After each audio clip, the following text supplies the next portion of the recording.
चलिए फ्रेंड्स, आज हम आप लोगों को बताते हैं relationship between A M and G M. A M means arithmetic mean and G M means geometric mean. अब इसके बीच में रिलेशनशिप कैसे क्रिएट करेंगे हम वो बताते हैं। यहाँ पर हम लिख लेते हैं ए एम को डिनोट करेगा एंड जी एम को डिनोट करेगा। ये हमेशा रिलेशनशिप दो पॉजिटिव रियल नंबर्स के बीच में क्रिएट करके दिखाया जा सकता है। तो चलिए, दो पॉजिटिव रियल नंबर्स हम क्या मान लेंगे? Let positive real numbers are A and B. अब चलिए, ए एंड बी दो पॉजिटिव रियल नंबर्स मान लेते हैं। तो ए एंड बी का अर्थमेटिक मीन क्या होगा? अर्थमेटिक मीन क्या होगा ए and B?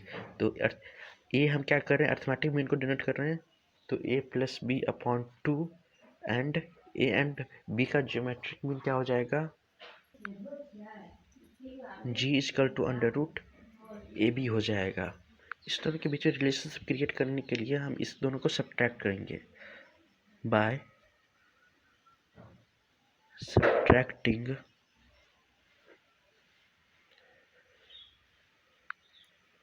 A by G. We have, हमारे पास क्या बचेगा? ए माइनस जी को सब्ट्रैक्ट किए, A plus B upon two minus under root A B. इसे हम कैसे लिख सकते हैं? A plus B minus two under root A B upon two. ये किसके फॉर्म में है? इसे हम ऐसे लिख सकते हैं, under root A minus under root B का होल स्क्वायर अपॉन टू। क्योंकि आप करके देख सकते हैं, मैं आपको रफ में करके दिखा देता हूँ। Under root A minus under root B का होल स्क्वायर हो जाएगा A plus B minus two under root A B, ये हो जाएगा। अब उसी फॉर्म में है हमारा भी, और ये हमेशा जीरो से बड़ा होगा या जीरो के इक्वल होगा, क्योंकि ये रियल पॉजिटिव रियल नंबर्स हैं ए एंड बी, ये आप ध्यान में रखिएगा। अब हमारा क्या हुआ है? फ्रॉम फर्स्ट वी, इसे हम फर्स्ट इक्वेशन मान लेते हैं। We obtain the relationship, we obtain the relationship is that a is greater than or and equal to g। क्योंकि a माइनस जी हम सब्ट्रैक्शन किए थे, तो ये a is greater than और equal to g। अब आप रिलेशनशिप समझ चुके होंगे A M and G M के बीच में। अब हम इसे समझने के लिए एक एग्जाम्पल लेते हैं। हमारे पास मान के चलिए, एग्जाम्पल लेते हैं, ए एम का वैल्यू है 10 एंड जी एम का वैल्यू है 8। एक एग्जाम्पल लेते हैं, ई एम का वैल्यू है 10 एंड जी एम का वैल्यू है 8। और हमारे पास दो पॉजिटिव नंबर्स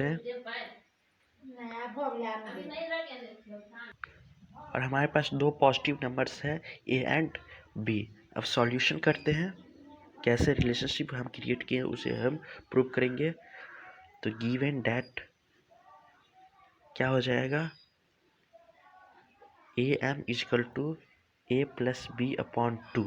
तो ए एम क्या है? हमारे पास 10 है, तो यहाँ क्या हो जाएगा? 10 हो जाएगा। इसे हम क्या लिख सकते हैं? और जी एम इजकल टू क्या हो जाएगा? Under root A into B equal to 8। इसे हम फर्स्ट मान लेते हैं, इसे हम सेकेंड मान लेते हैं।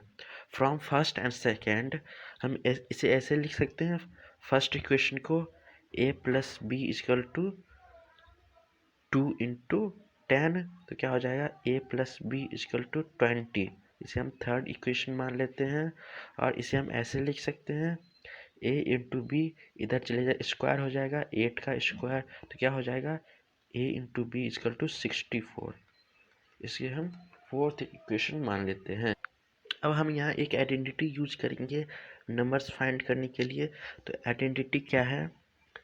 ए माइनस बी का whole square equal to A plus B का होल स्क्वायर माइनस 4ab, क्योंकि आप देख सकते हैं a माइनस बी का whole square a plus B का whole square minus 4ab same बात होगा। आपको मैं करके भी दिखा देता हूँ। A square plus B square minus 2ab equal to A square plus B square plus 2ab minus 4ab क्या हो जाएगा, A square plus B square minus 2ab। यहाँ पर हम एक आइडेंटिटी यूज करेंगे नंबर्स फाइंड करने के लिए। तो अब इस पर हम पुट कर सकते हैं, इस पर हम वैल्यू पुट कर सकते हैं। तो a प्लस बी हमारे पास क्या है, a प्लस बी हमारे पास है 20 और a इंटू बी हमारे पास क्या है 64। तो हम यहाँ पर वैल्यू पुट करेंगे a प्लस बी का होल स्क्वायर माइनस 4ab पर। तो क्या हो जाएगा, a प्लस बी 20 का स्क्वायर माइनस 4 इंटू 64। अब चलिए क्या हो जाएगा, 400 माइनस 4 इंटू 64 क्या आ जाएगा 256। अब 256 आ गया। अब इस दोनों को हम सब्ट्रैक्ट करते हैं तो क्या आ जाएगा 144। तो हमारे पास a माइनस बी का होल स्क्वायर इक्वल टू 144 आ चुका है। अब हम देखते हैं। सो 144 किसका स्क्वायर है, 12 का है। अगर हम स्क्वायर हटाएंगे इधर से तो इधर रूट हो जाएगा, root 144। A minus B equal to क्या हो जाएगा 12। यहाँ रूट था तो A minus B equal to plus minus 12। अब हम यहाँ से ए और बी का वैल्यू निकाल सकते हैं। अगर हम यहाँ पर प्लस 12 लेते हैं तो क्या हो जाएगा, ए इजकल टू 12 प्लस बी। अब इसी ए का वैल्यू हम क्या करेंगे, थर्ड इक्वेशन पुट कर सकते हैं। थर्ड इक्वेशन क्या था हमारे पास, ए प्लस बी इजकल टू 20, ये हमारे पास थर्ड इक्वेशन था। अब ए का वैल्यू यहाँ पर पुट कर देंगे तो क्या हो जाएगा 12 प्लस बी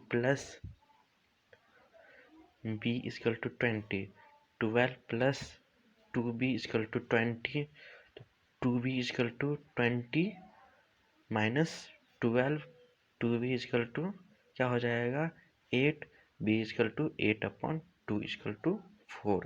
तो यहाँ पर क्या हो जाएगा, b का वैल्यू 4 निकल जाएगा। अगर हम प्लस लेते हैं 12 प्लस लेते हैं तो b का वैल्यू 4 निकल गया, तो a का वैल्यू 16 आ जाएगा। उसी जगह हम अगर -12 लेते हैं, अगर -12 लेते हैं तो b का वैल्यू आप वैसे ही निकाल सकते हैं। b का वैल्यू हमारे पास आएगा 16 एंड a का वैल्यू आएगा हमारे पास 4। तो हमारा नंबर क्या बन जाएगा, a एंड b हमारा नंबर क्या होगा, तो